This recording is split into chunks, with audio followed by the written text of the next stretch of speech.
Hello, this is Mr. Win, and this video is over exponential and logarithmic applications. So previously, you learned the formula for compound interest. That was a equals p times 1 plus r over n to the nt power, where a was the amount in the account after t years, p is the principal amount invested, or starting amount, r is the annual interest rate as a decimal, and n is the number of times compounded each year. Remember, the more times it's compounded, the more money was made. The best number for the times being compounded is actually infinitely or constantly or continuously. There's actually a formula for that. So continuously compounded interest formula is a equals p times e to the rt. So if it is continuous, it must use the natural number e. Here's an example. He's in the problem. When Melanie was born, her grandparents deposited $3,000 into a college savings account, paying 6% interest compounded continuously. The first question is, how much money will there be after 10 years? That's a simple plug into the formula.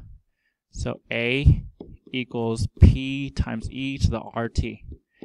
The final amount we're going to have, a is missing, but p, our starting amount, was $3,000. E is e, remember that's that 2.718 number. R is 0.06, and t is 10 years. All I'm going to do is type in the calculator and see what I get. 3,000 times e to the 0.06 times 10, that's 5,466.36. We'll round it up. That's it. 5,466.36.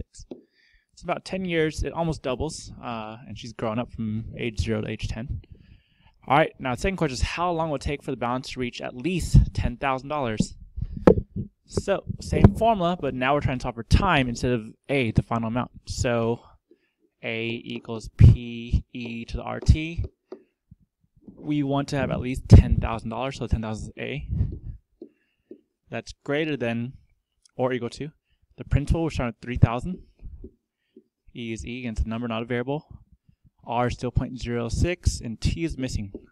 So now we actually know how to solve for exponents if they're variables. That's by using logarithms.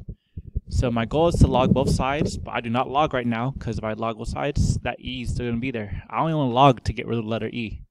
So I'm going to divide both sides by 3,000 first. All right, a nice math trick is when you divide by a lot of zeros, you can cancel all the zeros out. So this first one is actually just 10 over 3. Greater than or equal to, these 3,000s cancel out. E to the 0.06t. From there, I'm now going to log both sides, but I'm not going to use any other log.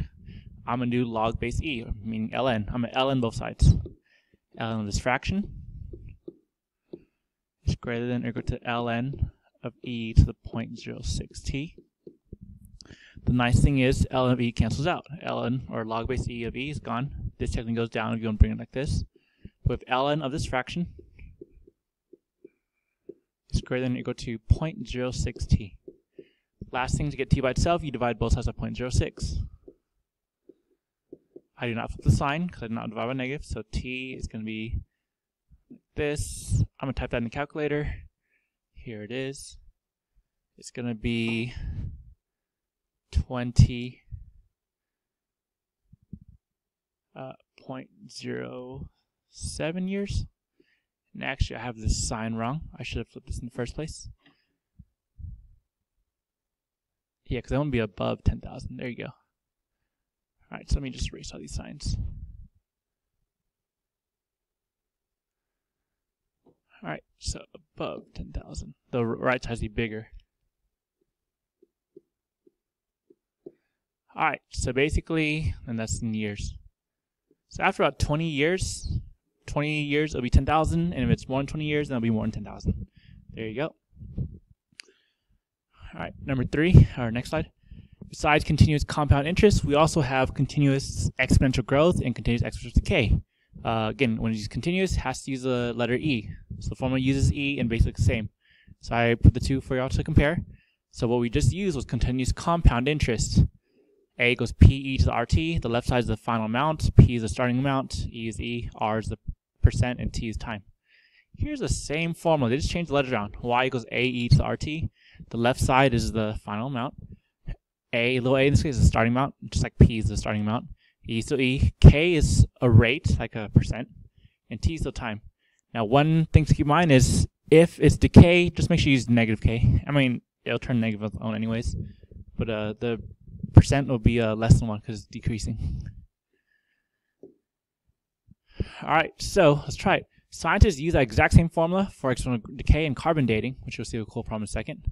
So example 2, the half-life of a radioactive substance is the time it takes for half the atoms in the substance to disintegrate.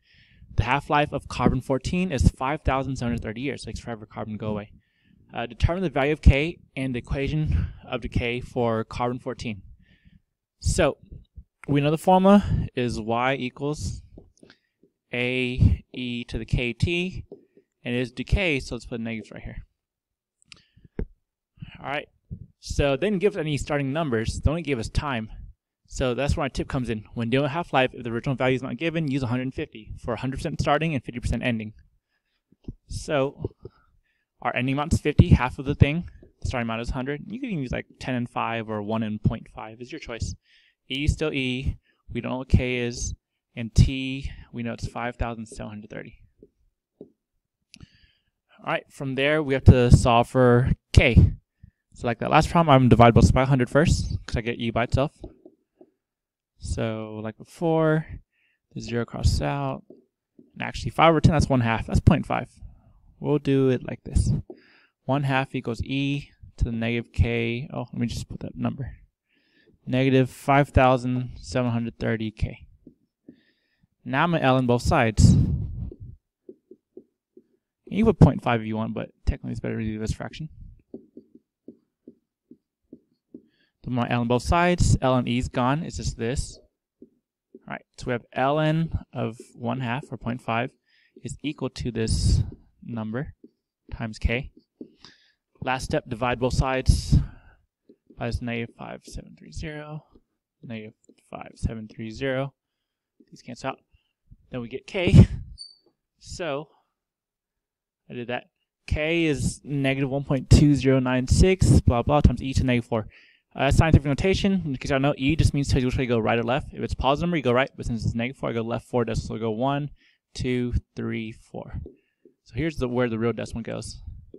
So actually it's telling us K is equal to negative 1, not 1, negative 0.1230, then 1, 2. Alright, once I fill into the formula, I should get this. Alright, and in that case, I didn't need to put that negative sign there. I just make sure you know that top number should be negative, K should be negative. It coming out negative on its own. Here's the answer. Alright, so part 2 of this problem. A paleontologist examining the bones of a prehistoric animal estimates that they contain 2% as much carbon-14 as they would have contained when the animal was alive. How long ago did the animal live, or aka, how old are these bones? So we just found this formula on the last problem, the carbon-14 formula, y equals A times E to the negative 0.00012 T. Alright, so now they give us saying, right now it currently has, the current value present is 2%. So I say put 2 here. What was the original value? Well, original value is 100%. Times E to the negative 0.00012 T. Again, solve for T. I'm going to divide both sides by 100. So this is 1/50th, or 0.02, your choice. Let me use decimals. I used fractions last time. Again, it's not good to use decimals, but I'll do it for y'all. 0.02. 0.02. Alright. Equals E to the negative 0.00012 T. Now I'm going to ln both sides to get rid of E.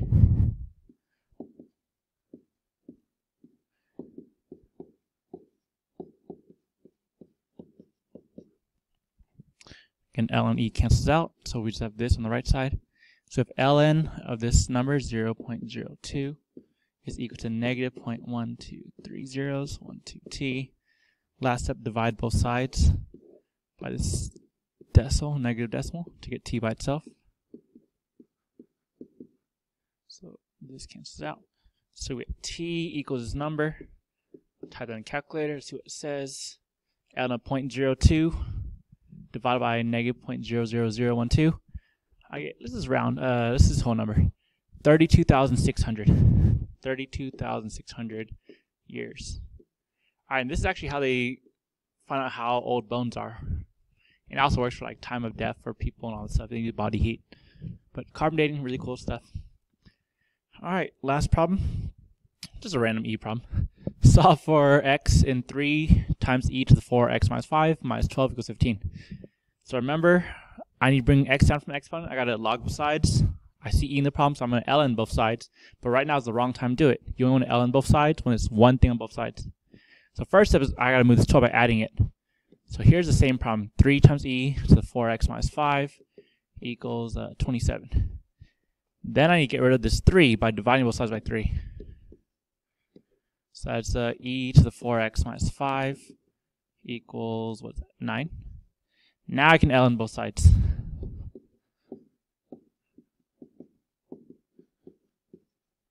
Alright, when I do that, ln e cancels out, it's just this left over. Again, technically goes to the front, is that times 1, but we'll say 4x minus 5 equals ln of 9, and ln of 9 is just some number. Now we're going to solve for x, basic algebra. I'm going to add 5 both sides. 4x equals ln of 9 plus 5.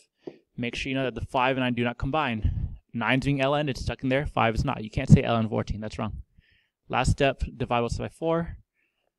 Final answer, ln of 9 plus 5 all over 4. That's the exact answer. That's it. Hope you enjoyed the video. Make sure to ask a question in class. Thanks for watching. See you soon. Bye.